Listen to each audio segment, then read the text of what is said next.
Thank you for choosing OECD Podcast. Welcome to OECD Podcasts. I'm Clara Young, and I'm here in the studio with Penny Goldberg, who is the chief economist of the World Bank. Thanks for coming in, Penny. Thanks for having me. We've been seeing a steep rise in populism in a lot of OECD countries. It's showing up at the voting booth and in violent protests in the street. Many people are unhappy, but not about the same things. They're angry about the rise in the price of diesel. They're angry about migrants. They're frustrated about taxes. They're upset about cuts in social services. But there's one thing that we're hearing over and over again, and that is that people cannot make ends meet, and they feel they're being ignored by people who are in power. Now, the reasons why we have a growing class of working poor are many. Automation is starting to eat into jobs, and many people who've lost jobs in, say, manufacturing, which was once meant you were a respectable middle-class worker, have taken low-paid, low-security jobs in the service sector.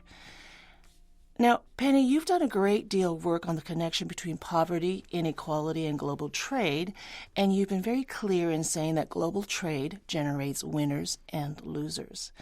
Can trade be somehow answerable for the relative poverty and anger so many people are experiencing now? If I had to give a one-word answer to your question, the answer would be no. If you allow me to elaborate on that, Please elaborate. I would say that globalization, and trade is just one facet of this globalization, had something to do with that.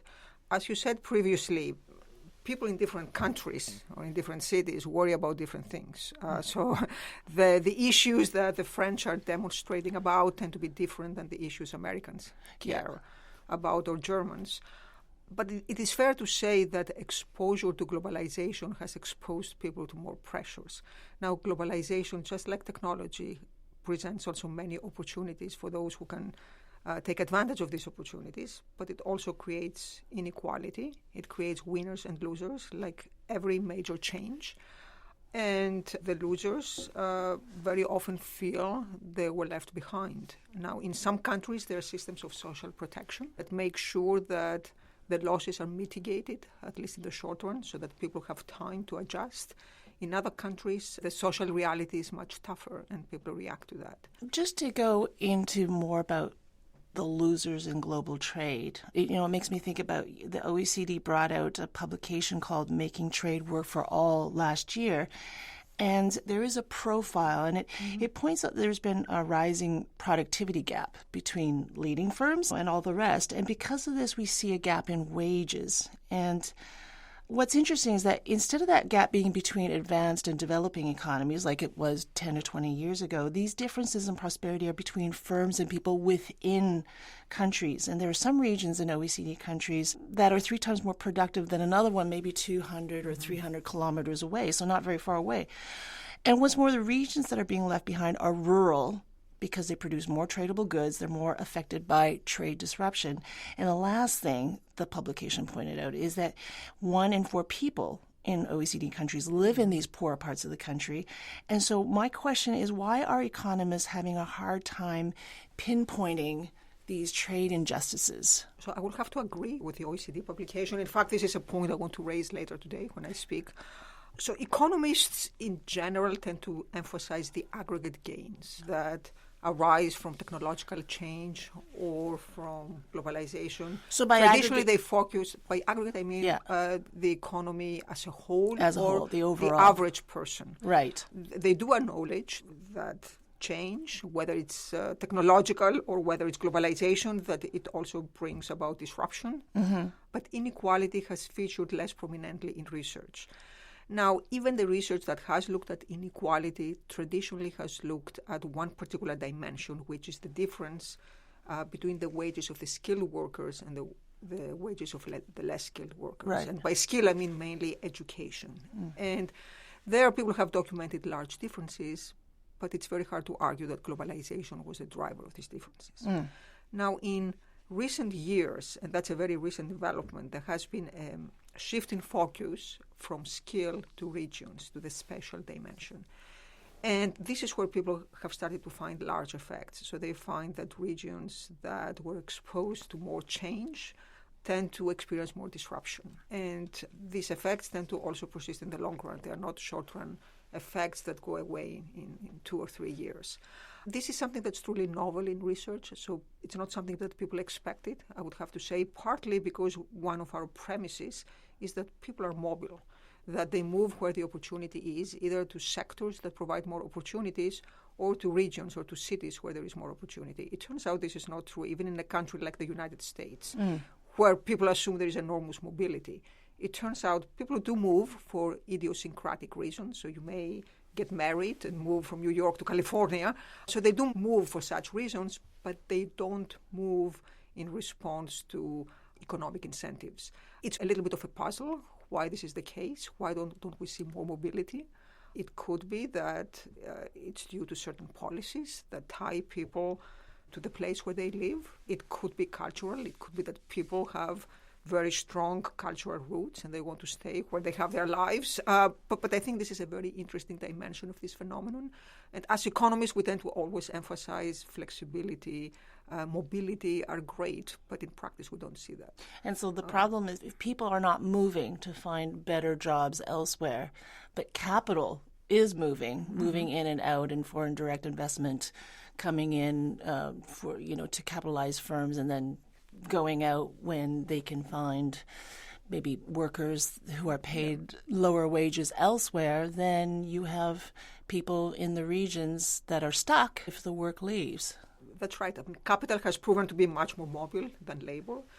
So one of the mottos of economists is we should protect people, not jobs. And I agree with that. I would add to that maybe we should also think about protecting places. And that doesn't necessarily mean protecting particular industries or particular firms, but it does imply that we should give a little bit of thought about the fact that people are tied to the place where they were born or where they grew up. And maybe we should think of place-based policies that make sure that the gains are also regionally distributed in a more equal way. I think this might take care of many of the issues, much of the unrest we are experiencing today. Is the World Bank working on these issues of investing in people or investing in regions, and perhaps investing in regions in developed economies but that are not doing so well? So the World Bank, by its very nature, has always had a mandate of helping those regions that are left behind, so namely the countries that are less developed. And I think one thing that's great about the World Bank, and certainly has attracted me to the place, is that if you just care about numbers, about reducing poverty, you should just be focusing on the large countries, on China and India. But the World Bank also cares about the small countries, about Togo, the countries that may have very few people, but every life matters. So I think by its very nature, it focuses on regions. The focus on people is a new aspect of the mission of the bank that I very much agree with. This is something that the President, Jim Kim, has emphasized again and again, that through the initiative of the Human Capital Project. The point of the Human Capital Project is to encourage governments to invest not just in bridges and roads, or not just in physical infrastructure, but also in people. And that means mainly health and education. So these are the two aspects of this investment that we are thinking about. I want to now turn to a question about fair trade, because a lot of people have been saying that we need to just rethink how we do trade agreements. And there's been a lot of ripping up of them in the past year and a half. And, what's your view on fair trade, or that trade agreements need to be rethought? It's interesting that you asked this question, because I just came from Geneva, where I talked to many people at the WTO, but also many people from the United Nations. And there is this very strong view that trade agreements are biased against developing countries, against small countries. So first, I think the biggest beneficiaries of trade agreements, I believe, are actually the small countries, especially developing countries. When you are a large country, when you are the US or the European Union, you can engage in bilateral negotiations. This is what we are seeing now. I'm not a supporter of this approach, but the fact is that they can go very far through these bilateral negotiations. If you're a small country, the multilateral system, the trade agreements, are extremely important to you. And having a rules-based system, so a system that gives you stability, is crucial for the development of the economy. So I think in broad terms, developing countries have benefited greatly from these agreements. Among other things, these agreements gave them a way to also discipline domestic lobbies and domestic interests that very often lobbied for policies that were not good for these countries, and they were particularly detrimental to the welfare of the poor. So I think there are benefits. There have been also some issues covered by trade agreements that were less interesting to developing countries, and they were extremely controversial. TRIPS, for example. Like what? Trade-related intellectual property. Yes. For example, this was, I would say, outside those who signed these agreements, there has been very little support for the idea. There was little reason to see why one should force developing countries to adopt exactly the same standards that developed countries, that advanced economies have. On intellectual property. Especially in sectors like pharmaceuticals. Right. It's clear intellectual property needs to be protected. Otherwise, there would be no incentives for anyone to invest in research and development and innovate.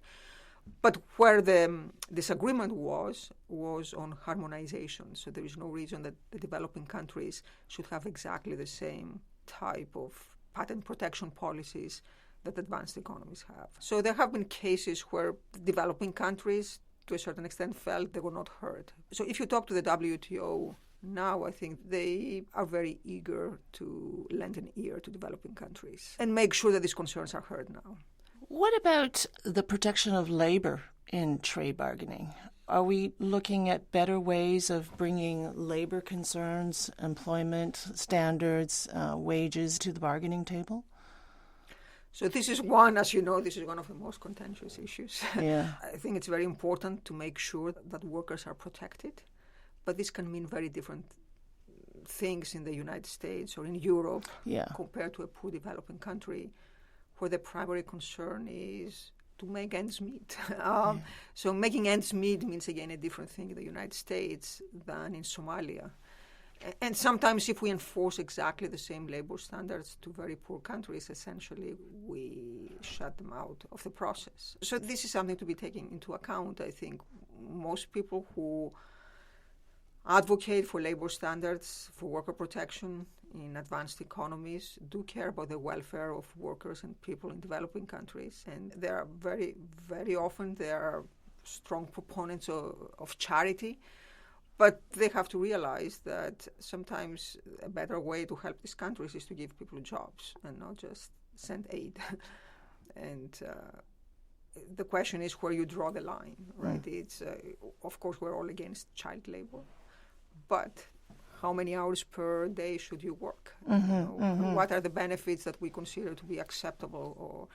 So there the issues tend to be much more controversial, and I think we need to pay attention to the realities of each particular country and to the needs of each particular country.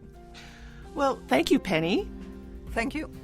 And thank you for listening to OECD Podcasts. I'm Clara Young. To find out more about the OECD's work on trade issues, go to oecd.org/trade. To listen to our other podcasts, check out OECD Podcast on iTunes, Spotify, Google Podcasts, and SoundCloud/OECD.